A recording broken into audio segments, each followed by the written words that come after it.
என் மக்களே, பயப்படாதீர்கள். நீங்கள் பயத்திலும் சந்தேகத்திலும் வாழ ஏற்கவில்லை. நம்பிக்கையோடு தைரியமாக நடக்க உருவாக்கப்பட்டுள்ளீர்கள். நீங்கள் உலகின் ஒளி. ஒரு மலை மேல் இருக்கிற நகரம் மறைக்க முடியாது. உங்கள் ஒளி பிறர் முன் ஒளிரட்டும். அப்போது அவர்கள் உங்கள் நல்ல கிரியைகளைப் பார்த்து பரலோகருள்ள உங்கள் பிதாவைப் புகழ்வார்கள். நீங்கள் சோர்ந்துபோன போது என்னிடம் வாருங்கள், நான் உங்களுக்கு அளிப்பேன். உங்கள் பலகீனத்திலேயே என் வல்லமை தெளிவாகும். நீங்கள் ஒருபோதும் தனியாக இல்லை.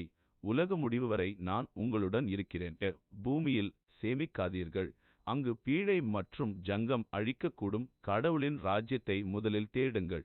ஏனெனில் ஒருவன் உலகமெங்கும் வென்று தன் ஆத்துமாவை இழந்தால் என்ன பயன்? நீங்கள் ஒருவரை ஒருவர் நான் நேசித்தபடியே நேசியுங்கள். மன்னியுங்கள், சேவையாற்றுங்கள், உயர்த்துங்கள்.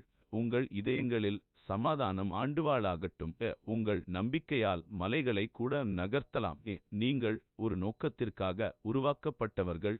நீங்கள் தேர்ந்தெடுக்கப்பட்டவர்கள், மீட்கப்பட்டவர்கள். புயல்கள் வரும், ஆனால் தைரியமாக இருங்கள், நான் உலகத்தை ஜெயித்துவிட்டேன். உண்மையில் நடக்கவும் அன்பில் வாழுங்கள். நீங்களே பலமான பயிர்களை விளைவீர்கள்.